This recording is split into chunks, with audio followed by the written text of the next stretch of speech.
Welcome to The Explainer. Today we're going to tackle a really frustrating paradox.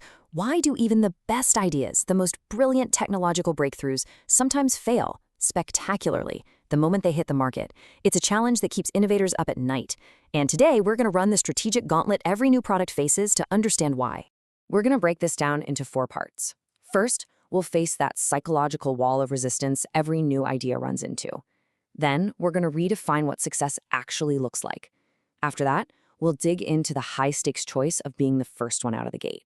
And finally, we'll get smart about predicting how the big, established players are going to react. Okay, let's just dive right in with the big question, the one that stumps so many entrepreneurs. You've built it, it's a better mousetrap, the technology is flawless, the design is amazing, so why isn't the world beating a path to your door?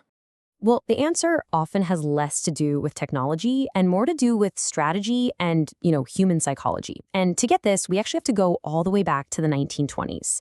There was this secret conspiracy, believe it or not, where the world's biggest light bulb makers decided that better technology was actually bad for business. So they intentionally made their light bulbs burn out faster. It's a wild story that proves market success isn't always about making the best thing possible. So that brings us to our first challenge, and it's a huge one. The invisible wall of human resistance that every single new idea has to find a way to break through. See, it's not just about convincing people your idea is good. It's about overcoming their deep-seated reasons for saying no. And right at the heart of this resistance is a powerful psychological quirk called loss aversion. Basically, when people look at your shiny new innovation, they aren't just thinking about the cool new benefits. Nope. They're instinctively comparing it to what they already have and what they might lose. Their routines, their comfort, their money. And that fear of loss, it is a way more powerful motivator than the promise of a gain. Now, this resistance, it isn't always some big, loud no. Sometimes it's just passive. The customer just completely tunes you out. They're convinced they don't need what you're selling. But other times it's active. They've seen it, they get it, and they've made a very conscious choice that the cons outweigh the pros. You've got to know which one you're fighting. So the crucial thing here is to diagnose the specific barriers your innovation is hitting. And they tend to fall into 2 main categories. On one side, you've got your functional barriers. These are the practical problems, right? It's too complicated, it's not compatible, or it just doesn't offer a big enough leap forward. But on the other side, you have the psychological barriers, and these are often so much harder to overcome. Think about it. A functional barrier might be, hey, I can't try this thing out. Okay, you can solve that with a demo. But a psychological barrier, something like an executive feeling a new technology threatens their status, or a whole team feeling like it just clashes with their company culture, that is often the real hidden deal breaker that no amount of fancy tech specs can fix on its own. So how in the world do you break through these walls? You have to be strategic. First up, lower that barrier to entry. We're talking free trials, demos, money-back guarantees, anything that makes it feel less risky. Second, you have to frame your innovation. Don't just explain what it is. Compare it to something people already get. Make it feel less alien. And third, you got to aim for Maya, most advanced yet acceptable. The idea is to push the envelope for sure, but not so far that you totally freak out your customers. All right, so you've navigated the resistance. You're finally in the market. The next big challenge is figuring out if you're actually winning. And for that, you're going to need a much bigger scorecard than just profit and loss.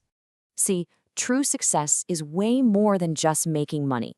You need to measure it across 5 key areas. You've got customer acceptance. Do people love it? Then financials, of course. Then, was the project itself a success? On time, on budget? How did it impact your other products? And this is a big one. Did it actually make your company better at innovating for the future? A win across all 5, that's the real goal. So you're measuring success the right way, but the outcome still really depends on one huge decision, your timing. And this brings us to the great strategic choice. Is it better to be the pioneer or the fast follower? Being first, it feels like the ultimate win, right? You can lock down patents, define the market, build this amazing brand. But you also have to pay what's called the pioneer's tax. You're the one spending a fortune to educate the market, you're the one dealing with all the early bugs and glitches, and your competitors, they get a front row seat, learning from all your expensive mistakes for free. So when does being first actually pay off long term? Well, it all depends on the environment. If both the market and the tech are changing slowly, we can call that calm waters. Your early lead can last for a long, long time. But if either the market or the technology is moving at lightning speed, wild waters, that first mover advantage can just vanish almost overnight as somebody else leapfrogs you. Okay, last leg of the gauntlet. You've launched, you've timed it right, but you are not playing this game alone. The final challenge is knowing how the old guard, the established market leaders, are going to react when you show up and start making waves. When a big company gets threatened, they usually pull from a pretty predictable playbook. First, they might just ignore you, hoping you go away, or they'll double down on what they already do best. Sometimes they try to play both games at once, run the old business while dipping a toe in the new one. In really rare cases, they'll fully embrace the change. Or they can go on the attack with a countermove of their own. And that reaction is sometimes what we call a counter-innovation. And it's not always about better tech. Back in the 50s, General Motors perfected this idea their design chief called dynamic obsolescence. It was genius. They weaponized style. They changed car designs every single year, not to make them work better, but just to make last year's perfectly good model feel old and outdated. It was a brilliant and maybe a little cynical way to fight a war of perception, not performance. So, what's the big takeaway from all this? It's that a successful launch is not a lottery ticket. It's not just about having a great idea. It is a calculated game of strategic risk management. It's about deeply understanding customer resistance, measuring what really matters, and choosing your timing and your battles with incredible care. And that leaves us with one final thought. Now that you've seen the playbook, think about your own next big idea. Is the biggest threat really a technical problem you need to solve? Or is it a hidden psychological barrier, a question of timing? Or maybe the sleeping giant you're just about to wake up? Knowing the answer could be the difference between everything and nothing.